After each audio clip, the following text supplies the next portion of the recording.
আমরা দেখে নেব সাংবাদিকদের মুখোমুখি হয়ে অভিজিৎ গাঙ্গুলি কি বললেন।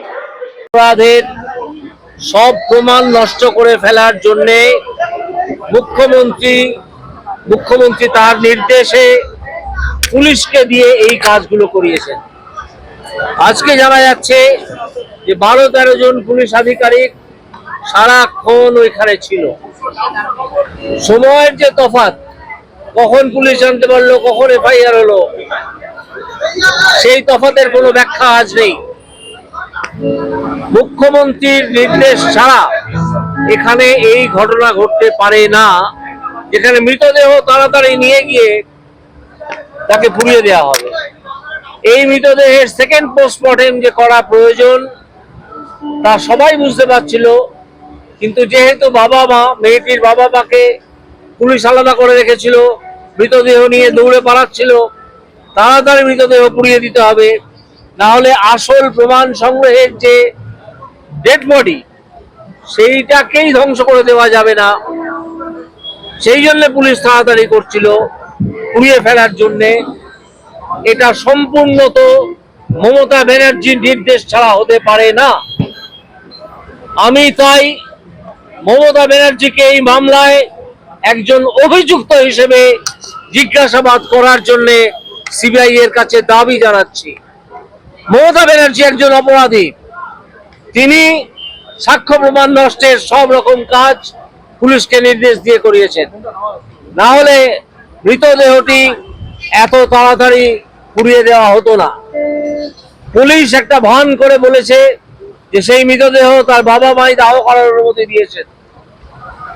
যে ভদ্রলোক ভদ্রমহিলাকে 3 ঘন্টা মৃতদেহ দেখতে দেওয়া হয়নি হসপিটালে পৌঁছানোর পরেও, যে ভদ্রলোক ভদ্রমহিলা বলেছেন যে পুলিশ এবং ওখানকার ডাক্তাররা আমাদেরকে হেনস্থা করেছেন, যার একমাত্র মেয়ে ডাক্তারি পড়ছিল, পরিবারটির আশা আকাঙ্ক্ষা যাকে ঘিরে গড়ে উঠছিল, তার যখন হঠাৎ মৃত্যু হয় তখন সেই বাবা মায়ের কি স্মরণে থাকে যে সেকেন্ড পোস্টমর্টেম করতে হবে? আর যাদের স্মরণে ছিল বা থাকতে পারত তাদেরকে পুলিশ বাবা মায়ের কাছে ঘেঁষতেই দেয়নি, যাতে না ঘেঁষতে দিয়ে মৃতদেহটি তাড়াতাড়ি দাহ করে দেওয়া হয়। এর জন্য আমি আবার বলছি, মমতা ব্যানার্জিকে আমি অভিযুক্ত হিসেবে দেখছি এবং সিবিআই এর কাছে দাবি জানাচ্ছি, অনুরোধ নয়, এটা আমার দাবি যে মমতা ব্যানার্জিকে এখনই কাস্টডিতে নিয়ে জিজ্ঞাসাবাদ করতে হবে। এই মমতা ব্যানার্জি বারে বারে বিভিন্ন অপরাধ করে নিজেকে কোনোভাবে বাঁচিয়ে রেখেছেন।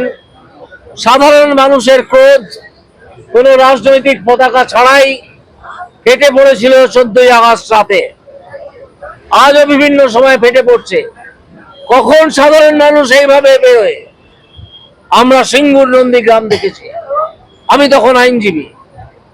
সিঙ্গুর নন্দীগ্রামেও ঠিক একইভাবে মানুষ বেরিয়ে পড়েছিল রাস্তায়, যারা জীবনে কখনো বেরোন না কোনো রাস্তায়। ধরুন একজন বৈজ্ঞানিক বা গবেষক, তিনি তার কাজেই ব্যাপৃত থাকেন। একজন আইনজীবী, তিনি তার পেশায় ব্যাপৃত থাকেন। একজন ডাক্তার, তিনি তার কাজে ব্যাপৃত থাকেন।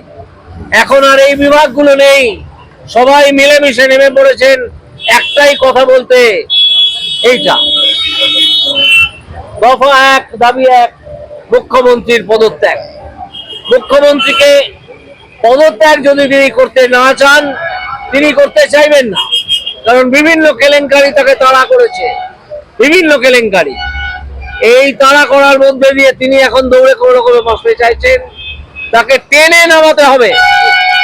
আজকে এই যে মানুষের বিক্ষোভ 14 তারিখে ফেটে পড়েছে, এটা একদিনের বিক্ষোভ নয়, পুঞ্জীভূত মানুষের ক্রোধ, মানুষের আক্ষেপ, মানুষের যে ঘৃণা, সেইটা 14 তারিখে ফেটে পড়েছে।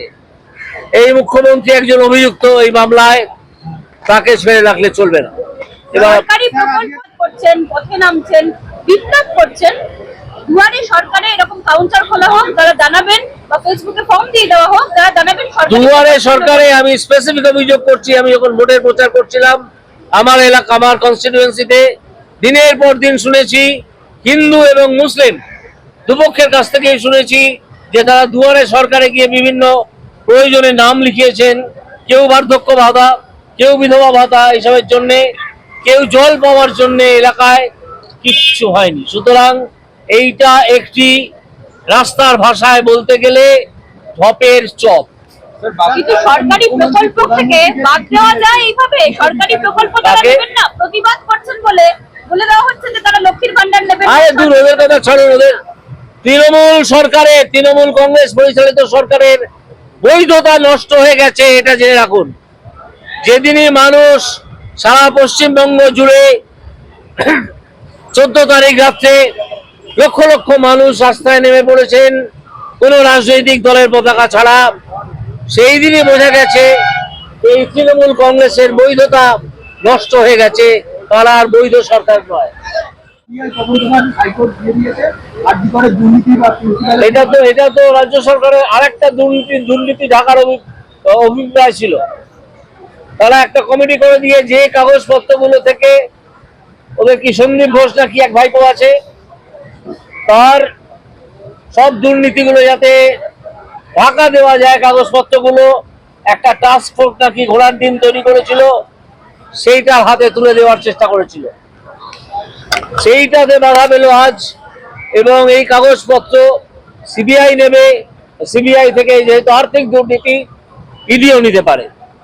সরকারি প্রকল্প তো একটু বাদে আরো বিশদভাবে আমি আপনাদেরকে বলবো, যা যা আমি আইনজীবীর চোখ দিয়ে দেখতে পাচ্ছি, যা যা আমি অল্প কিছুদিন বিচারপতি ছিলাম হাইকোর্টে 6 বছরের মতো, তার চোখ দিয়ে দেখতে পাচ্ছি, সেই কথা আপনাদেরকে বলবো।